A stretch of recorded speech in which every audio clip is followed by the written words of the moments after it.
हे फाटक्या चिंध्यांचं गाठोडं माझ्या लेकराला नको, याने इन्फेक्शन होईल. सुनेने सासूने दिलेली गोधडी माळ्यावर फेकून दिली. पण 2 वर्षांनी जेव्हा ती गोधडी फाटली तेव्हा आतलं सत्य बघून नवरा बायको ढसाढसा रडले. सोलापूरच्या जुन्या बुधवार पेठेत सुमनबाई राहायच्या. आयुष्यभर शिवणकाम करून आणि लोकांचे कपडे शिवून त्यांनी आपला एकुलता एक मुलगा आकाश याला पुण्यात इंजिनियर केलं होतं. सततच्या शिवणकामामुळे सुमनबाईंची दृष्टी खूप कमजोर झाली होती आणि त्यांना जाड भिंगाचा चष्मा लागला होता. आकाश पुण्यात मोठ्या IT कंपनीत लागला आणि त्याचे लग्न प्रिया नावाच्या आधुनिक विचारांच्या मुलीशी झाले. लग्नानंतर 1.5 वर्षांनी आकाशला मुलगा झाला. सुमनबाईंना गुडघेदुखीमुळे पुण्याचा प्रवास शक्य नव्हता. पण नातवाच्या जन्माच्या आनंदात त्यांनी स्वतःच्या कमकुवत डोळ्यांनी जुन्या सुती साड्या आणि आकाशच्या लहानपणीच्या मऊ कपड्यांपासून एक अतिशय सुंदर आणि उबदार गोधडी हाताने शिवली. त्यांनी सोलापूरहून पुण्याला येणाऱ्या एका नातेवाईकाकडे ती गोधडी अत्यंत प्रेमाने आकाशसाठी पाठवून दिली. तो अपमानाचा प्रसंग आणि आधुनिकतेचा अहंकार. जेव्हा ती गोधडी पुण्यात आकाशच्या घरी पोहोचली तेव्हा प्रियाने ती पिशवी उघडून बघितली. जुन्या कपड्यांपासून बनवलेली ती साधी गोधडी बघून तिने नाक मुरडले. आकाश, हे काय आहे? तुझ्या आईला काही अक्कल आहे की नाही? आजकाल कोण वापरते हे फाटक्या चिंध्यांचं गाठोडं? माझ्या बाळाला मी मॉलमधून 5,000 रुपयांचं ब्रँडेड बेबी ब्लँकेट आणलंय. या जुन्या कपड्यांच्या गोधडीने माझ्या बाळाला इन्फेक्शन होईल. हे कचऱ्यात फेकून द्या. आकाशनेही बायकोचीच री ओढली.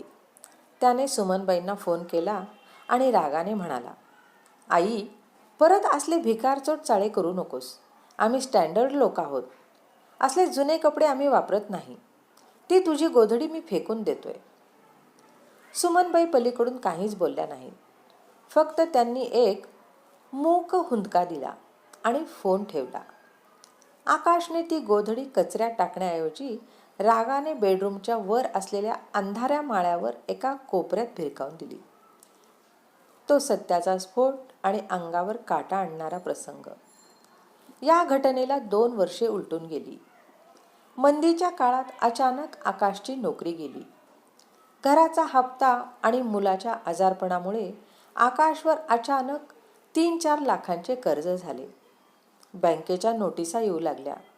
घरातले पैसे संपले होते आणि प्रियाचे दागिनेही मोडून झाले होते. दोघेही भयंकर तणावात होते.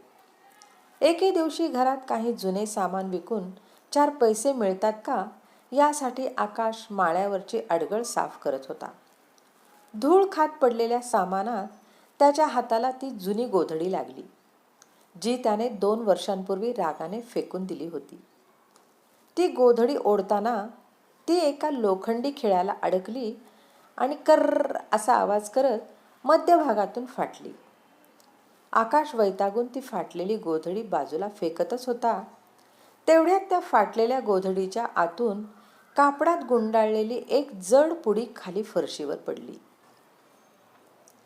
आकाशने आश्चर्याने ती पुडी उघडली आणि आतलं दृश्य बघून त्याचा श्वास अक्षरशः कोंडला गेला. त्याच्या पायाखालची जमीनच सरकली.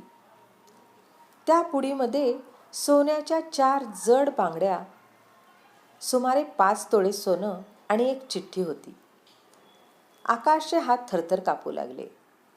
त्याने ती चिठ्ठी उघडली. ती त्याच्या आईने, सुमनबाईंनी स्वतःच्या थरथरत्या हाताने लिहिली होती. माझ्या लाडक्या नातवाला, बाळा, तुझी आई आधुनिक आहे.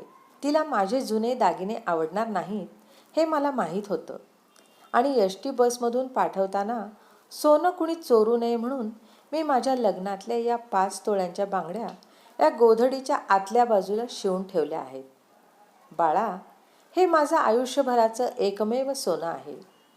जेव्हा कधी माझ्या आकाशवर पैशाची अडचण येईल तेव्हा या बांगड्या मोडून त्याचे अश्रू पुसायला ही गोधडी नक्की कामी येईल. या गोधडीत फक्त जुने कपडे नाहीत रे, तर यात या म्हातारीची आयुष्यभराची माया आणि सुरक्षा शिवलेली आहे. अहंकाराचा शेवट आणि अश्रूंचा महापूर. ती चिठ्ठी आणि ते सोनं बघून आकाश आणि प्रिया दोघेही तिथेच माळ्याच्या पायऱ्यांवर कोसळले. ते वेड्यासारखे ती फाटलेली गोधडी छातीशी कवटाळून ढसाढसा रडू लागले. ज्या आईला ते अडाणी समजत होते, जिच्या प्रेमाला त्यांनी फाटक्या चिंध्यांचं गाठोडं म्हणून धुडकावून लावलं होतं, त्याच आईने आपल्या फाटक्या गोधडीत पोराच्या संकटाची तजवीज करून ठेवली होती. आज जेव्हा जगातल्या सर्व ब्रँडेड आणि महागड्या वस्तूंनी त्यांची साथ सोडली होती, तेव्हा एका म्हाताऱ्या आईने शिवलेल्या त्याच गावठी गोधडीने त्यांच्या संसाराला वाचवलं होतं. पण दुर्दैव असे की ज्या माऊलीने हे सोनं पाठवलं होतं, ती हे सर्व बघायला आता या जगात नव्हती. 6 महिन्यांपूर्वीच सुमनबाईंचे आजारपणाने निधन झाले होते.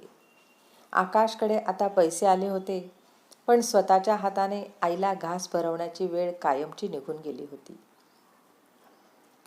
आई वडिलांच्या साध्या प्रेमाची ब्रँडेड वस्तूंशी तुलना करणाऱ्या आणि त्यांचा अपमान करणाऱ्या आजच्या पिढीच्या डोळ्यात झणझणीत अंजन घालणारी ही कथा तुम्हाला कशी वाटली?